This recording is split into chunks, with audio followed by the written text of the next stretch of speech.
Hey guys, Mike here, and welcome to my January 8th, 2013 DVD and Blu-ray update. Yes, this is my first DVD and Blu-ray update of the new year, so Happy New Year to everyone.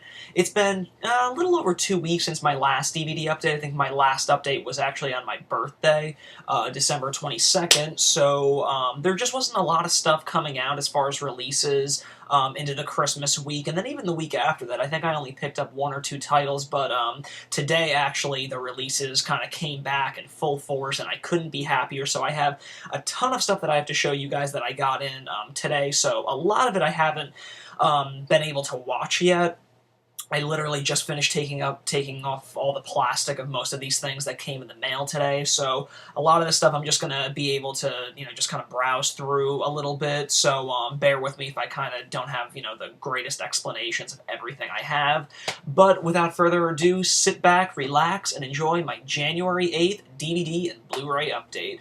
The first one I got was actually a birthday gift from one of my buddies, and we always try and get each other things that the other one would never expect us to get. So this year he kind of got me something that I wasn't expecting at all. He knew that I had just recently picked up the Bond 50 Blu-ray collection set, which is a killer set, by the way, and he thought what would go really well with that, but none other than the complete series of Get Smart, which is awesome. This is such a cool box. I really had no idea I was getting this, and, he just thought that it would go nicely, since this is a bit of a parody of the whole 007, secret agent type routine.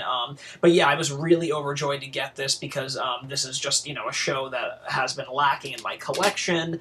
And I've never really watched it, to be honest with you. I mean, of course I've heard about it throughout the years, and the recent, feature-length adaptation that had Steve Carell and Anne Hathaway in it a few years ago kind of brought this property back into the public eye for a little bit, but I've really never taken the time to check out the original series, so that's why I'm all the happier to have this in my collection now to cut into it. So, I have the entire run of the show, so I'm really, really aching to get into this, but nonetheless, this was a really awesome birthday gift, so I can't wait to check it out.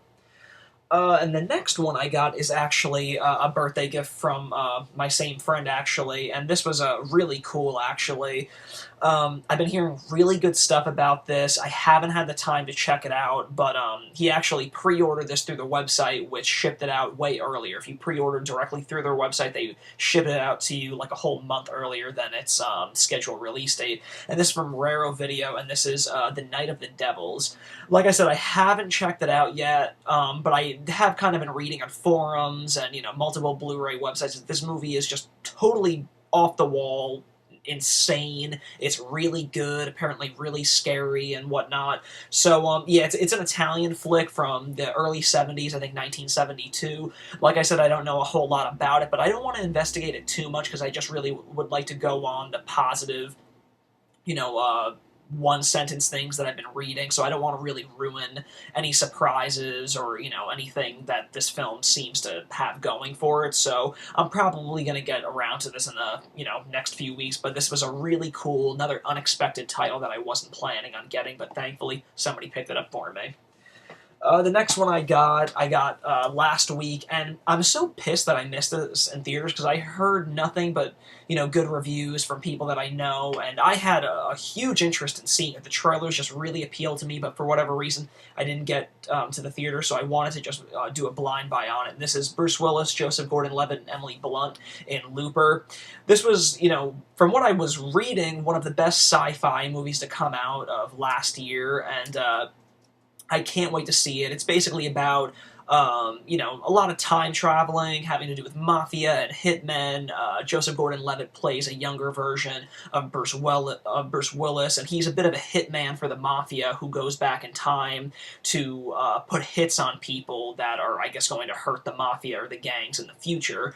So he gets sent back, and then he's faced with having to shoot an older version of himself, and then things just kind of spiral out of control, and, chaos ensues from there. But the trailers really sold this thing to me. Like I said, I missed it in theater, so I had to do a blind buy on it. I really doubt that I'm going to be disappointed in it, just based on what I've been seeing and reading about it. The cast is really stellar in it, and it just seemed like it had a really unique visual look going for it, so I'm souped to check this one out. The next one I got is one of my favorite directors, actually. So this was his latest film that I had to see, and this is Robert Pattinson starring in David Cronenberg's film Cosmopolis. This is just the standard Blu-ray that I got. I know Best Buy is having an exclusive that is a Blu-ray DVD combo. This is actually just a standard Blu-ray, which I'm okay with. But yeah, I've heard mixed things from this being utter crap to, saying it has no story, there's no point to it, to people just, ripping and raving about it. So I feel like that's kind of common for people like Cronenberg and even David Lynch, where it's a kind of a love it or hate it type thing. But luckily, for the most part, Cronenberg always kind of soothes my soul, and I really like his films a lot. I haven't really been disappointed from any of the stuff that I've seen. Interestingly enough, actually, from Netflix, I just watched The Brood for the first time, and I loved it. I thought The Brood was really creepy, really fucked up. And yeah, I mean, you can always count on Cronenberg to tell really engaging, really character-driven stories, and Cosmopolis kind of just seems like something, more in tune with stuff that he did in the 80s, which was a really weird period for him. Probably my favorite period for him. So if Cosmopolis is anything like, his 80s heyday, I'm definitely going to be a fan of this, so I'm excited to check this one out. The next title I got is a title I wanted to get, as well as a bunch of other ones that you'll see, because I'm kind of jonesing to finally upgrade to a 3D TV. I'm probably going to do it within the next few months, because I know today, actually, a lot of the companies like Sony and Panasonic have kind of released press releases for their new televisions in 2013. So a lot of things are really interesting me. So I had some 3D Blu-rays that I bought for various reasons, but now I've kind of gotten a little bit crazy in kind of, developing a bit of a 3D library, specifically all the Disney 3D Blu-rays. So the first one I decided to pick up out of the bunch was one that was one of the cheaper ones, actually, so I had to start somewhere, and this is the 3D Blu-ray of John Carter 3D. Like I said, I don't have a 3D TV yet. I'm planning on getting it in the next few months, sometime during this year. But yeah, I can't really comment on the 3D tech specs. I have the 2D, the original Blu-ray release. And I loved this film. I loved it a lot. I read A Princess of Mars by Edgar Rice Burroughs, which is, what this movie is based on, is the works of Edgar Rice Burroughs. And it was a completely fun movie. I had a blast with John Carter. It's just a shame that it got shafted with such a shitty marketing, whole marketing procedure. It just wasn't marketed to people very well. They didn't know what the hell it was, and it was just a shame, because anybody that gave it a chance, I'm sure they had a blast at the theaters like I did. I saw it in IMAX 3D, and I just had a ton of fun. I haven't revisited it since I saw it last March, but if anything, once I get my 3D TV, I think that this is going to be one of the first ones that I reach for, because this was just a ton of fun, and I really encourage anybody that hasn't seen it or was hesitant when it was coming out to definitely check it out. It's a lot of really great popcorn, big budget action fun, so definitely check this out. The next one I got was one that I originally had pre-ordered, had to cancel it because it was getting to be a really expensive week, but luckily I'm happy that I ended up waiting, because there was a big price drop on it on Amazon, and it still might be at this price. It was originally going for $180, and it dropped to $93, and that's when I scooped it up, so I'm really happy that I waited. And this is the complete series of All in the Family from my favorite DVD company, Shout Factory.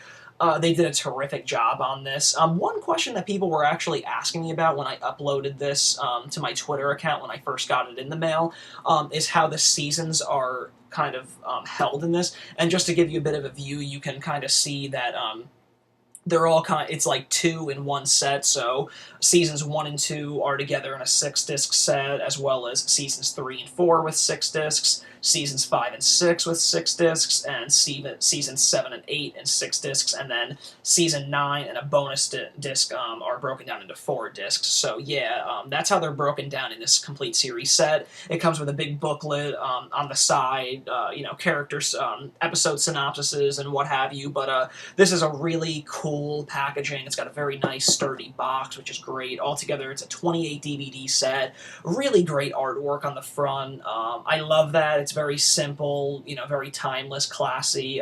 Again, Shout Factory really knocked it out of the park with this one.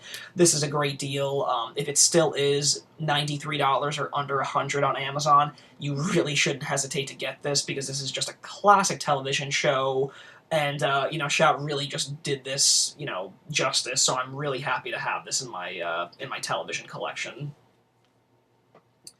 The next one I got, we're jumping into some more 3D Disney Blu-rays, so one of the few others that I got, this is the Ultimate Collector's Blu-ray 3D edition of Disney Pixar's Brave. A lot of people were kind of saying that this, it was a good movie, but it still wasn't one of Pixar's best. I think, technically speaking, visually speaking, it certainly was Pixar's best. They just continue to, continue making their craft just that much better. The technology just continues to get better. I mean, Merida's hair alone in this is just breathtaking. There's just so much detail. It's really unreal. Personally, I liked this, film a lot. It's hard to judge when people are like, it's not one of their best, because mostly everything, everything that Pixar touched has been pretty much gold. Although, some people might have their grievances with the Cars films. I particularly love the Cars films. Absolutely love that world. Love those characters. I would love to see a Cars 3. But, yeah, Brave was another one where people just felt that it wasn't as up to par with their other stuff. But it's so hard to say that because, you're comparing Brave to things like, timeless classics like Toy Story and Monsters, Inc. So who's to say that maybe in a few years that Brave, maybe it didn't catch on, immediately like something like Toy Story, but maybe in a few years it's just going to continue to grow that much more. But overall, I liked Brave a lot. Like I said, visually, it's a real delight to the eye, so I'm excited to check it back out. Hopefully by the time I revisit it, it'll be when I have a 3D TV so I can check it out again in 3D. The next one I got, this was hot off the heels of me getting just the standard Blu-ray combo pack, but whatever, I just wanted to throw myself into these 3D Blu-rays, so I got the Ultimate Collector's Edition of Finding Nemo 3D. Awesome. I love these lenticular covers that Disney does for their 3D titles. They just look really cool. And the next one I got was the Diamond Edition of The Lion King 3D. Another classic film. I saw this when they re-released it in theaters in 3D, and it looked really good, actually. The whole opening shot was just breathtaking in 3D. I thought that this certainly was one of the better warranted 3D theatrical releases in some time. So if you happen to miss that, and now that you have a 3D TV, definitely check this one out, because if the 3D Blu-ray is, anything like the theatrical experience that I saw, you'll definitely be pleased. Now, the next one I got is one that was kind of sending a lot of horror and cult fans like myself in a tizzy on forums, and this was popping up at Walmart in the $5 section, and this is a Mill Creek double feature that I was lucky enough to find. Actually, my friend found it and picked it up for me because we were both kind of, craving this, and one of our locations lucked out and got this. And this is a double feature of the original When a Stranger Calls and Happy Birthday to Me. I've never seen When a Stranger Calls, but Happy Birthday to Me I love, and for those that have been wondering, Happy Birthday to Me does in fact have the original soundtrack, not that, redubbed, original DVD release that happened. This is the original film soundtrack, much like the DVD release from a few years ago. And apparently, I haven't watched these yet on Blu-ray. I've just seen screen grabs of these. These look terrific on Blu-ray. If the screen grabs are an indication to go on as to what it's going to look on your TV screen, they did a great job on this. So for $5, it's an absolute no-brainer. I mean, for Happy Birthday to Me alone, it's worth it. But, I've heard about When a Stranger Calls forever, and I think maybe I just haven't been so quick to see it because it's like I've seen countless other films that followed it that have probably just perfected the formula that When a Stranger Calls kind of, originated. So, but now that I have it on Blu-ray, I'm probably going to get around to it much sooner than I ever would have. The next one I got is another Shout Factory box set that I wanted to pick up, and I just kind of forgot about it, and then I saw it went down to a nice price drop of $25 on Amazon for the complete series. And this is the complete series of the Sarah Silverman program. I kind of was itching to see this because Sarah Silverman, I was kind of delighted with her and her performance in Wreck-It Ralph that I started thinking about her again, because I kind of always passed her off as maybe, like, and I don't even know where I base this off of, because I just don't really feel like I saw her in much of anything. But I guess maybe people were like, oh, she's a really annoying comedian and whatever. But I had never really seen her in anything, so those weren't my true opinions because I hadn't seen her in anything. But Wreck-It Ralph kind of introduced me to her, and I was like, oh, she was pretty funny in that. Like, I wonder what this is all about, especially since Shout Factory, saved this because Comedy Central stopped putting the show out on DVD before it got to its final third season. So Shout put out season 3 as well as this complete series set in cooperation with Comedy Central and Paramount. And I watched the first season this week, which is 6 episodes, and I love it. I think Sarah Silverman is hysterical. She's so politically incorrect. The characters in this, and her 2 gay neighbors, her sister's cop boyfriend. It's really funny, really politically incorrect. But just watching the first season and knowing that it only lasted 2 seasons after this really bums me out. I mean, at least it's better than cases like Freaks and Geeks or My So-Called Life, but I'm really enjoying this show. I'm probably going to cut into season 2 really, really soon, because this was really funny. And as much as people might pass her off as mildly annoying, and her voice is annoying, or whatever it is, I really would just ask you to check this show out and give it a whirl. And if you still hate her after that, then at least you tried, gave her a try with her own show, because this is really good stuff. The next one I picked up because I kind of panicked because I was hearing that this was going out of print, and I think it is. So I put an order in. It was out of stock on Amazon for a while, but luckily I got it for less than $7. And this is the special edition of Bob Clark's classic Black Christmas. Don't really need to say much about this. Everybody knows this is the predecessor to things like Halloween and Friday the 13th, and it's fantastic. Margot Kidder is in it from the original Christopher Reeve Superman films. This film's just awesome. I've always loved this film, always gonna love it, so definitely check this one out. And if it's true that this is going out of print, try your luck on Amazon and definitely try and secure your copy, because as far as I know, it's still less than $7. So it's better to put the order in and wait it out to see if it ships to you, as opposed to paying $40 or $50 or $60 down the line if you feel so inclined. Now, the next one I got is a really interesting and a really cool one, because it's actually my first screener. Out of all the years that I've been doing YouTube, I've never asked for screeners, but luckily, the marketing director at Shout Factory, who was overseeing all of the Scream Factory titles, this great guy Jeff, was kind enough to send me a DVD screener of a release that's not hitting store shelves or online retailers until January 22nd. So I got it in the mail yesterday, checked the film out because it was the first time I had ever seen it, cut into the special features, so I'm going to give you guys a bit of a mini review of it. And this is the collector's DVD edition of Deadly Blessing. This is a Wes Craven film from 1981. Like I said, I had never seen it before due to its lack of a release in America. I know that Arrow Video released a Blu-ray of it overseas, but I don't really do imports. I just, I'm just never in a rush. I just always think that, a company, in America will get around to it eventually, and normally that always works out for me, so I'm never in a rush to do imports, and I'm happy that I never did, because Shout's release of this is awesome. I really, really enjoyed this film. What it's basically about is a married couple. The husband in it is actually, he left his cultish family who are kind of in this religion, very similar, kind of has shadows of Amish people, but they're called the Hittites in it. So he left the religion, so he's shunned, and he kind of married and took up life with a normal, average girl. Long story short, the husband dies. I'm not giving anything away there because it happens in the, opening scenes.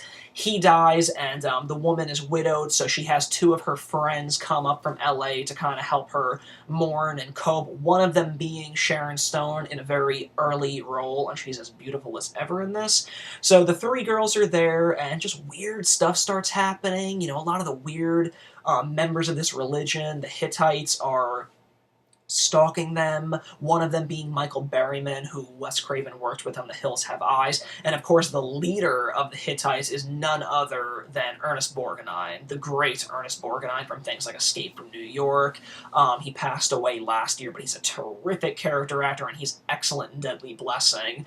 So just weird things start happening, murders start taking place. Who's doing it? Is it the Hittites? Seems likely. We're not sure. It's cool. I mean, it's kind of, this is 81, so it's a few years before Children of the Corn, which came out in 84. So it's a cool predecessor to those really weird, desolate, out in the middle of nowhere, cultish religion horror movies, which I always like. I mean, I love Children of the Corn, so knowing that this came before Children of the Corn is like, wow, like, this was another one that was kind of, had the same spirit and tone as something like Children of the Corn, but it beat it by a few years. Like I said, this is a pretty personal thing for me because I love Wes Craven. The first film I ever saw was A Nightmare on Elm Street, so any Craven films I most of the time love, and Deadly Blessing was one that I always wanted to see, but I never could. But thankfully, Scream Factory came to the rescue and have been responsible for putting out this really great collector's edition of it. As you can see, I was sent the DVD copy, but I will be buying the Blu-ray because I love supporting Scream Factory. All you guys should buy their releases. They do terrific work. They're unearthing all these, long-lost horror films, are giving really awesome collector's edition releases of films that have seen releases, but not like the way Scream Factory is doing it. But like I said, after I watched the film, I cut into the special features, of which there are a slew of. There's an audio commentary by Wes Craven, which I didn't get to checking out last night because it just got really late. But everything else I checked out. There's an interview with one of the actresses, Susan Buckner, the writers, Glenn M. Bennis and Matthew Barr. It's like a 20-minute interview with the writers, and it's really good. They, lend a lot of insight to the production and their whole writing process and what have you. So that's a really good featurette. And although it's not listed on the back of the box, because they sent to have the box art printed before this special feature was finalized, there is an interview, a brand new interview with Michael Berryman, who plays one of the Hittites in it, that I mentioned, and in addition, there's TV spots and a theatrical trailer. So overall, this collector's edition is really, really cool. I would highly suggest you guys picking it up when it comes out January 22nd. You can pre-order it on Amazon. Like I said, this is the DVD edition that was sent to me, but it is also coming out on Blu-ray, and I'm absolutely buying that, even though I was I was lucky enough to be sent this screener copy. But like I said, I would really recommend this. It's a weird one. It's very unique. It's cool. I had a lot of fun with it. I know it doesn't whet everybody's appetite, but I had fun with it. And there's definitely plenty of stuff to check out in it, especially if you never saw it before. So highly recommended. Deadly Blessing, out January 22nd from Scream Factory. The next one I got, all these ones just came in today, and this is the original Cape Fear on Blu-ray with Gregory Peck and Polly Bergen. I've actually never seen this. I've only seen the Scorsese film, so I wanted to pick this one up, so there it is. Next one I picked up was, because another one that I wanted to see in theaters, missed it, heard nothing but great things, and this is the Blu-ray 3D Blu-ray edition of Dredd. I feel like I'm going to be asked this, so I'm going to just clear the win on it. It's a Blu-ray and 3D Blu-ray all on one disc. No, it's not a flipper, just the 3D version and the 2D version are just found on one disc. I think that's similar to how the Conan the Barbarian remake was released. I'm not positive, but I think if my memory serves me right, that's how it was in my collection. But yeah, that's how this is presented. I heard great things about this. It was just really good, really violent, an awesome story, so I'm really excited to check this out. Next one I got is a really, really treasured movie by me. I love this film. The performances in it are great, and this is the Best Picture winner of 1989. This is the Digibook Blu-ray version of Driving Miss Daisy, starring Morgan Freeman, Jessica Tandy, and Dan Aykroyd. If you've never seen this, you're doing yourself a huge disservice, and just see it. I can't recommend it enough. I love Driving Miss Daisy. Next one I got is from one of my favorite directors, Tim Burton, and continuing the 3D Blu-ray trend, I picked up Frankenweenie. I know some people were kind of in the middle on this one. A lot of people felt that it was a return to form for Burton. It's a film that kind of harked back to his earlier days of like Pee-wee and Beetlejuice, and I agree with that. I thought it looked great. I thought the story was incredibly heartfelt. Like I said, it looked great. Technically speaking, this film was a marvel to look at. I mean, just beautifully done stop motion, and I'm so glad that they went the route of shooting this thing in black and white, because it really just adds to the classy homage that Burton was trying to convey for his love for old horror films. So this film is really great, touching, all the good stuff. So I would recommend checking this out if you guys missed it this past October. Next one I got are some Warner Brother titles, some older films that just seemed of interest to me. I've always wanted to see them, and they came out for a really reasonable price today. And this is John Barrymore in Grand Hotel. The next one I got, this is one of the titles that, of the Paramount titles that Warner Brothers has now taken up distribution for. I actually got Breakfast at Tiffany's yesterday in the mail, but it came in damaged, so I had to send it back, so I'm not going to be able to show that to you guys until the next update. But this one came in today, and this is Mark Forrester's adaptation of The Kite Runner. I really enjoyed this film a lot. I've read The Kite Runner, and after seeing the movie, this is actually one of the best book to film adaptations that I've seen in a long, long time. It's really faithful to the book. It's one of those things where everybody's experience reading a book is different. They have different images in their head of what it's going to play like in film, and they kind of build it up, so when it's not exactly like that, that kind of sets into their disappointment. But I have to say, Mark Forrester must have been reading my mind, because he really just conveyed exactly what I had in my head when I was reading the book. So the film is really good. It was out of print for a little bit, but now that Warner Brothers taken up distribution of a slew of Paramount titles, this is one that you guys should definitely pick up. Another older Warner Brother film that just came out today. It is the Best Picture Oscar winner of 1942, and this is Mrs. Miniver with Greer Garson and Walter Pidgeon. Like I said, I've never seen this before, but I just liked the sound of it. I like these older films, and especially when I haven't seen them and they're, really cheap first-date prices, I like to pick them up. The next one I got is one that I'm really happy about. Warner Brothers coming to the rescue and finally putting more of this show out, because I loved the show growing up. And this is Volume 3 of Tiny Toon Adventures. They really took a huge gap of time in between putting more of this out. Animaniacs, although they are finishing Animaniacs next month, thankfully. So I was thrilled when the press release came out that they were putting this show out. We're just, another step closer to seeing it all out on DVD. So I can't tell you enough how happy I am to, have this in my collection. So it's going to look mighty fine next to the other installments. The next one I got is a show that's been on since 1989, and I've really, I just never had any of the seasons, and now I've got the first season, and now I've kind of got the bug, so don't be surprised if by the next update I have all the other seasons, as crazy as I am. But for now, all I have right now is the collector's edition of the complete first season of The Simpsons. I love The Simpsons. I never really watched it on TV or watched it at all. My only, introduction to them was watching it on Netflix, so I've seen the first season, and I just kind of got this, just an urge to watch The Simpsons for some reason, because I did like the first season, although it's very rough, and, they don't really hit its peak until, season 4 or 5 or so, so that's all the more reason why I want all the seasons now, because I want to watch them and see how good it gets. But yeah, this is the first one, so I'm definitely going to be getting all the rest of the seasons. So if my insanity continues for the next few days, I'll probably have them by the weekend. So you can look forward to that in the next update. The next group of titles, this is the last stretch of them. This next one came out from Universal today, and this is Mark Wahlberg and Reese Witherspoon in Fear. I've always seen clips of this on TV, always pass it on movie channels, and I always change it because I don't want to watch it halfway through, obviously.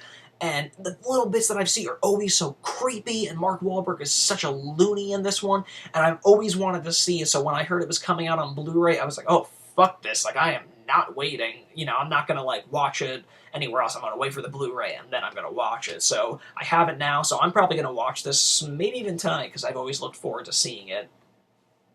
Some more Disney 3D Blu-rays that came in just today. This is the Diamond Edition of one of my favorites, Beauty and the Beast 3D. Magnificent film. Next one is from 2007. A really underrated film, I thought. I thought this film was really good. And this is Meet the Robinsons 3D. I love this film. I don't know why more people don't talk about it. And the next one I got, although it did really bad at the box office and a lot of people hated it, I liked it. I liked it a lot, actually. I was one of the 10 people that saw it in theaters. Granted, I went by myself, but that's the way it goes sometimes. I really liked this movie, so I'm really bummed that it did as bad as it did, but it was a lot of fun. Just like John Carter, I encourage a lot of people to see this, because I thought the animation was really good, I thought the story was fun, I thought the characters were funny, and this is Mars Needs Moms 3D.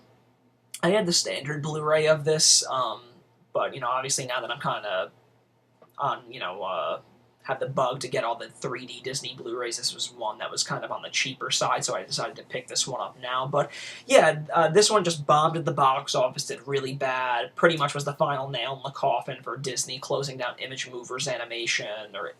And it's a shame, because I really enjoyed the motion capture stuff that they were doing with Disney. I thought A Christmas Carol was fantastic, and I thought this was really fun. So people that kind of avoided it because of the bad press and the low box office, you know, make up your own mind. I thought this was really good, so give it a whirl.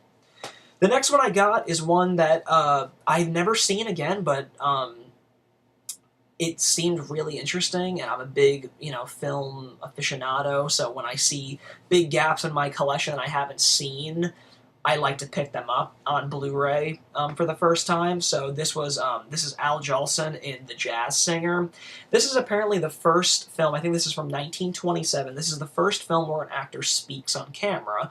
And for that alone, it has a lot of historical merit, and the film is just really good. It's about a father, or I mean, about a son who kind of goes against his Jewish rabbis, or his father, who's a Jewish rabbi. He kind of goes against him in not wanting to join, you know, what, you know, him and his ancestors have done, which is becoming rabbis, and he goes against that and decides to be a show performer. He enjoys jazz and ragtime, so he wants to go and make it in show business. It seems like a cool story. I'm very excited to see how a film like this, from all the way from 1927, plays today for my eyes.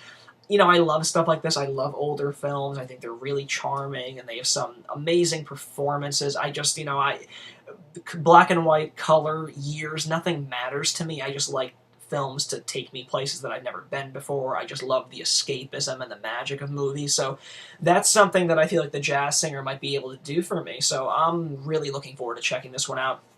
As you can see, this is like a really big, fat digibook, and the reason for it is because there's like an 88-page booklet about the making of this film, which is really comprehensive. You know, to my knowledge, I've never seen a digibook this big before, but yeah, pretty sweet. They have three discs altogether, the Blu-ray of the film, and then there's 2 DVDs with a documentary, and then I forget what the other one was, but there's a lot of comprehensive stuff in this one, so I would say it's kind of worth it for that alone if you're a fan of the movie.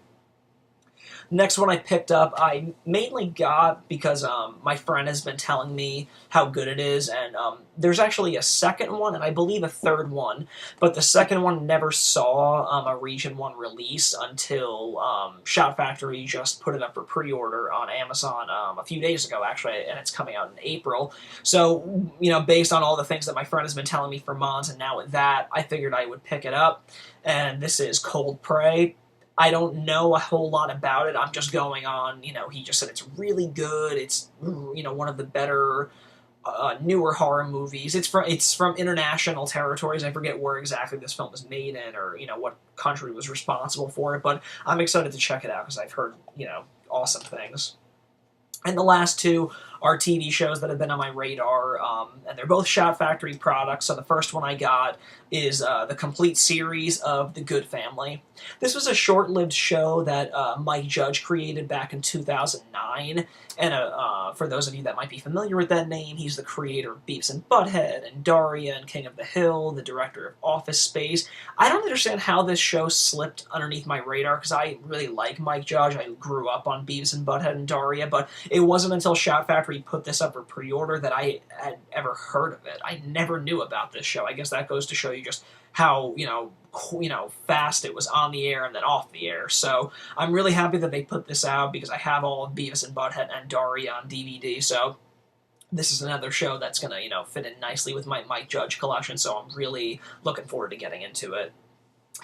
And the final title for this January 8th, 2013 DVD and Blu-ray update is one from my childhood, another installment of Shout Factory's Saban deal that they nailed, that they managed to achieve, that brings them Power Rangers and Ninja Turtles: The Next Mutation and Big Bad Beetleborgs, and this show, which is Saban's VR Troopers Season 1 Volume 2. I haven't had the time to cut into Season 1 Volume 1, but I grew up with this show. This was the first show to kind of ride the coattails of Mighty Morphin Power Rangers' success, and then, of course, Big Bad Beetleborgs came after it, but I really liked this show, so I can't wait to kind of relive, my mid-90s childhood days rewatching this again. Now, while that concludes the DVDs and Blu-rays, there was another cool thing that I got in the mail today that I want to just take a minute to show you guys. And this is a hardbox cover of books that Disney just put out, and it's called Walt Disney's The 9 Old Men, the Flip Books. This is really cool. The 9 Old Men were the 9, top animators that were, responsible for a lot of the classic Disney films that Walt Disney, was really, truly a part of and made, like Pinocchio and Snow White and the Seven Dwarfs. So what's in here is all little booklets, hardcover booklets, and each of them belong to a different animator. The first one in here is Ward Kimball, and they each show a flip book. It's a flip book of a scene that they were responsible for. So in here, this is Ward Kimball, a scene from Alice in Wonderland, and although I'm not going to be able to show you guys to the screen, really, you just flip them up and see the animation come alive, but it's really remarkable. This is a really nifty, cool idea to kind of just see the genius behind the 9 Old Men and stuff, so I love having this in my collection. I think it's really great, for any animation junkie or Disney, history enthusiast. But yeah, I thought that this was really cool. So if you guys are into this type of stuff, get it off Amazon or go to Disney.com. Amazon.com is probably your best bet, or even BarnesandNoble.com. But yeah, this is a really cool collection of books, so definitely comes highly recommended from me. Well, guys, that concludes my January 8th DVD and Blu-ray update. Thanks again for tuning in. Comment, subscribe. I love hearing from you guys. It's always a joy to do these videos. So, yeah, that pretty much concludes it. Over the course of the next 2 weeks, I'm sure to get a ton of stuff. More 3D Disney Blu-rays, I'm sure.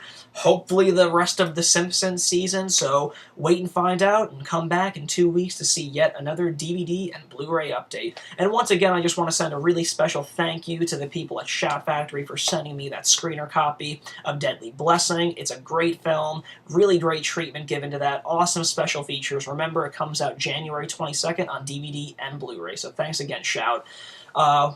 That pretty much wraps it up. I'll see you guys in another 2 weeks with another DVD and Blu-ray update. This has been Frightener22.